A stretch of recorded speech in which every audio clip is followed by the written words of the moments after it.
Fala galerinha, simbora continuar aqui os estudos, né? Agora com o capítulo 3, que são as operações com números inteiros. E eu dei uma resumida aqui no que seria a anotação do quadro de vocês para caderno e tal, para vocês estudarem.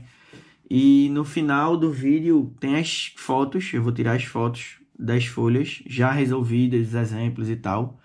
E aí, se vocês quiserem passar para o caderno, fiquem à vontade, tá certo? Bora simbora. Operações com números inteiros. Agora, precisamos considerar os sinais, pois os resultados podem dar positivo ou negativo. Até o 6º ano, vocês trabalhavam somente com resultados positivos.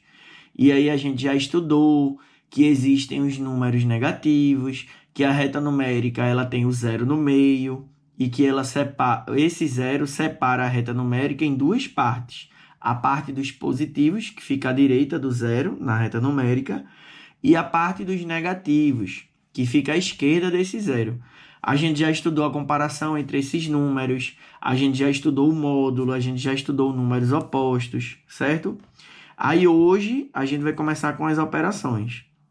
São 6 operações, que é soma, subtração, multiplicação, divisão, potenciação e radiciação. Então, a gente vai estudar as 6, tá certo? Devagarinho, vamos embora.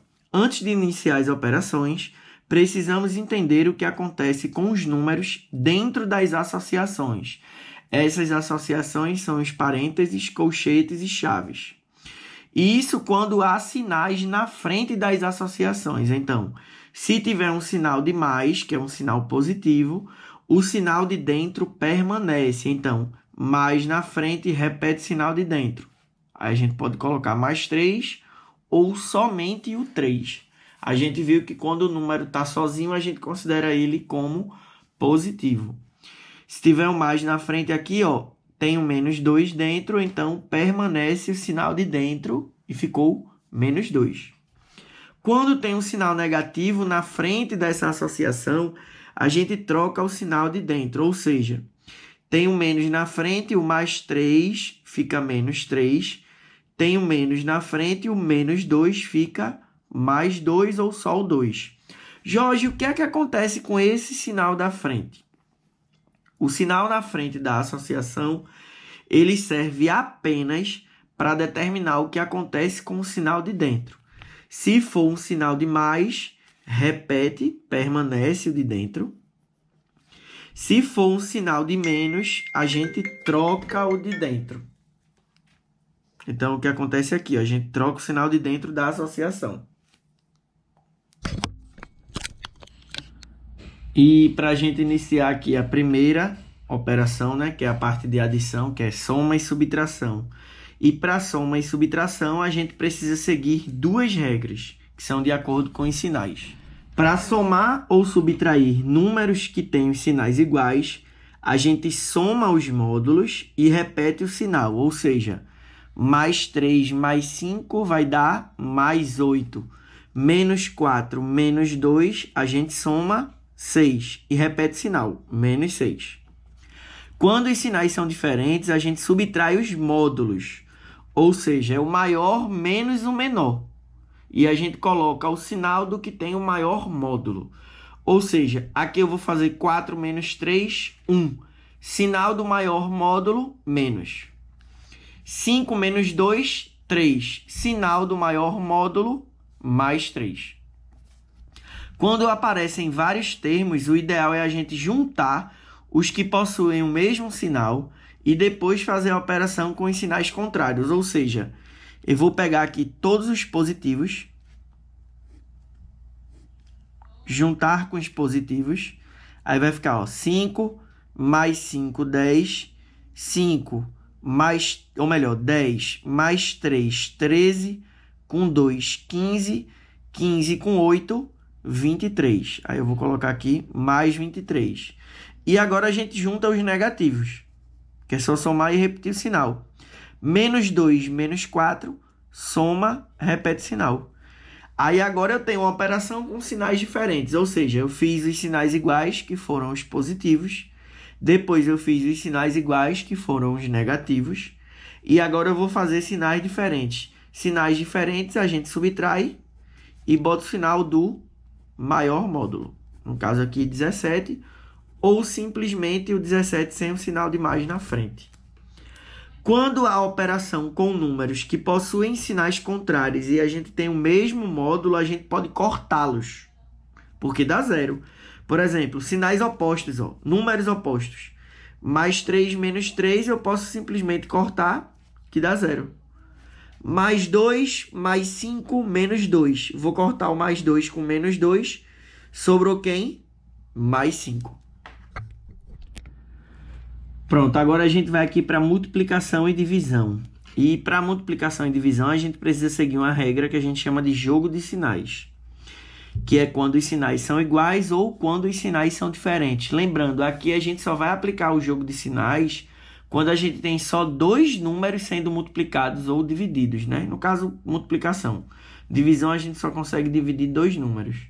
E na multiplicação, há casos que a gente tem 3, 4, 5 números sendo multiplicados ao mesmo tempo. E aí a gente já usa outra regrinha que a gente vai ver depois dessa daqui. Então, no jogo de sinais, quando os sinais forem iguais, a gente coloca positivo. Quando os sinais forem diferentes, a gente coloca negativo. Lembrando, isso só serve quando a gente estiver fazendo a operação com dois números. Ó. 3 vezes 2 deu 6 positivo.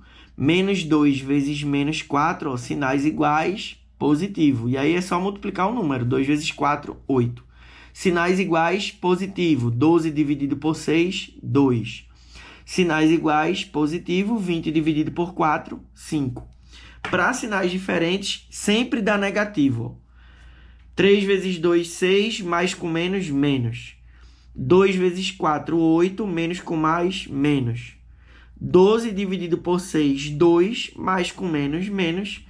E 20 dividido por 4, 5. Menos com mais, menos também. Então, sinais diferentes, negativo. Quando tem mais de dois termos, no caso da multiplicação, a gente precisa contar a quantidade de sinais negativos. São eles que são importantes agora. Se a gente contar essa quantidade e a quantidade der uma quantidade ímpar, por exemplo, aqui eu tenho 1, 2, 3 sinais negativos. Sempre que for uma quantidade ímpar de sinais negativos, o resultado vai ser negativo. Então, quantidade ímpar dá menos, quantidade par dá mais na resposta. E agora é só multiplicar. Ó. 2 vezes 3, 6. 6 vezes 2, 12. 12 vezes 2, 24. Aí aqui ficou menos 24 porque eu tenho a quantidade ímpar de sinais negativos. Quando tiver uma quantidade par, no caso aqui, 1, 2. 2 é par, então eu já coloco mais na resposta. E aí é só fazer a conta. 4 vezes 2 dá 8. 8 vezes 3, 24. Aí, nesse caso aqui, eu posso botar só o 24, né? Sem o sinal de mais na frente, porque é independente de colocar o sinal de mais ou não, ele vai dar positivo.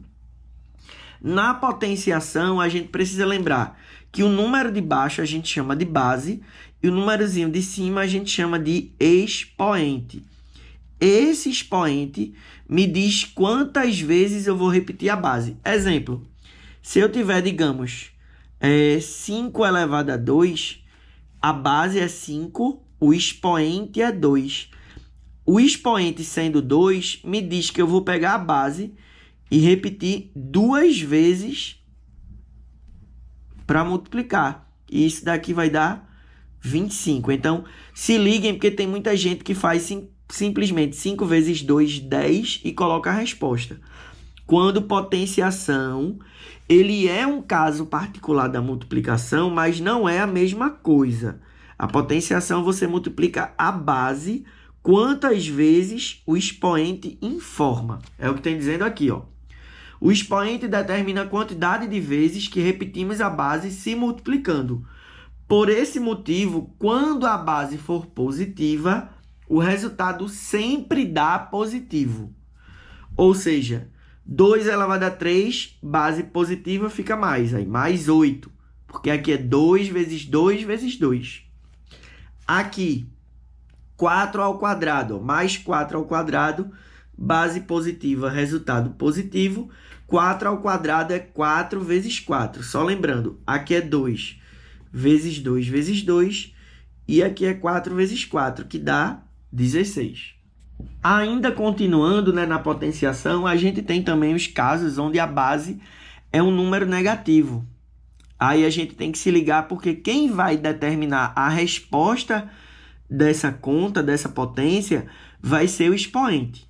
Então, se a base for negativa e o expoente for um número par, o resultado vai dar positivo sempre, que é esse caso aqui, ó. Menos 2 elevado a 4, base negativa, expoente par. 4 é par. Aí o resultado dá mais, dá positivo. E 2 elevado a 4 é 2 vezes 2 vezes 2 vezes 2, que dá 16. Isso daqui indica porque eu vou repetir a base 4 vezes, ó. Ou seja, eu vou ter 4 sinais negativos. E quando a gente tem uma quantidade par de sinais negativos, a resposta dá positivo. O mesmo esquema aqui, ó. Base negativa e o expoente ímpar. O resultado sempre vai dar negativo. Ou seja, esse menos 3, que é a base, é como se eu estivesse repetindo 3 vezes. E 3 é ímpar. Ímpar. Quantidade ímpar de sinais negativos, o resultado vai dar negativo. E 3 elevado a 3, que é 3 ao cubo, é 3 vezes 3 vezes 3, que dá 27. Cuidado para não confundir. Continuando agora a última operação, né? Que é a operação de radiciação. Cuidado para não confundir, é radiciação, tá certo? Mas aí a gente vai estudar a raiz quadrada. E o que seria a raiz quadrada? Raiz quadrada é você descobrir o número que elevado ao quadrado vai dar o de dentro, que a gente chama de radicando. Então, resolver a raiz de um número é isso daqui, ó. Encontrar a raiz de um número é determinar o valor que, elevado ao índice, dará o radicando. Ou seja, esse nzinho aqui pequenininho é chamado de índice. O a, que é o númerozinho de dentro da raiz, é chamado de radicando.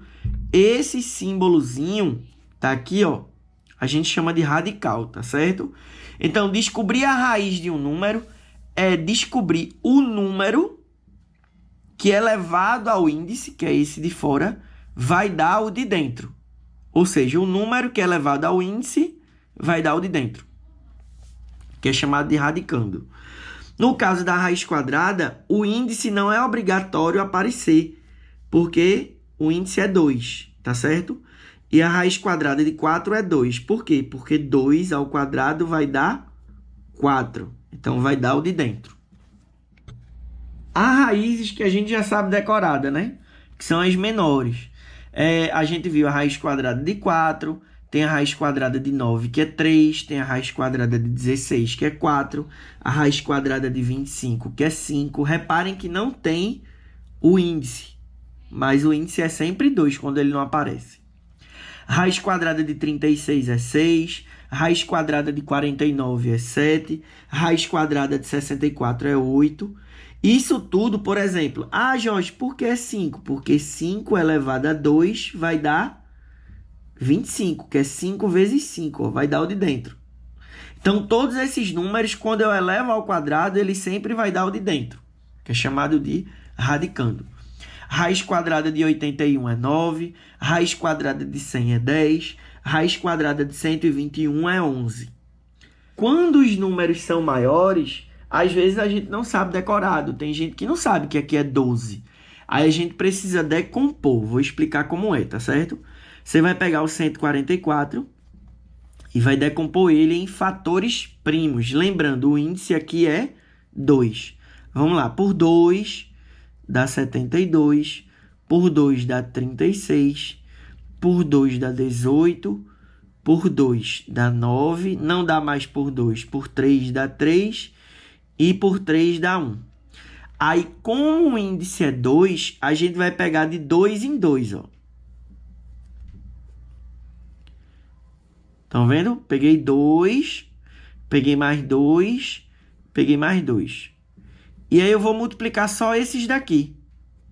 2 vezes 2, 4. 4 vezes 3, 12. Então, a raiz quadrada de 144 é 12. Jorge, se faltar... Aqui a gente está estudando raízes quadradas, elas são exatas. Vocês só vão estudar isso a partir do 8º ano, quando vocês vão trabalhar também com raízes aproximadas, tá certo? Por enquanto, só as exatas. Bora ver o 225 agora. Pegar também o 225 e vou decompor. Aí aqui dá por 3, que dá 75. Por 3 de novo, que dá 25. Por 5, que dá 5. E por 5, que dá 1. Como o índice é 2, que é raiz quadrada, a gente pega também de 2 em 2. Nunca vai sobrar, porque aqui é raiz exata, tá certo? E aí eu multiplico esses dois. 3 vezes 5, 15. Ou seja, a raiz quadrada de 225 é 15. 324, mesma coisa. Eu vou decompor, né? Por 2 dá 162. Por 2 dá 81. Aí não dá por 2. Por 3 dá 27. Por 3 dá 9. Por 3 dá 3. E por 3 dá 1. Aí, de novo, o índice 2, né? Que não aparece. Aí eu pego de 2 em 2.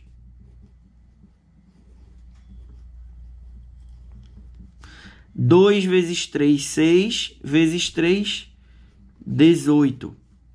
18 é a raiz quadrada de 324. E o 400, a mesma coisa. Por 2. Por 2. E aí a gente vai fazendo. Por 2. Por 2. Não dá mais. Por 5. E por 5. Aí o índice é 2. Pego de 2 em 2. Bora lá, ó. 2 vezes 2, 4 vezes 5, 20. Então, a raiz quadrada de 400 é 20. Nesse caso aqui, da raiz quadrada de um número que tenha uma quantidade par de zeros, a gente pode fazer por uma regrinha bem rápida. Por exemplo, raiz quadrada de 1.600...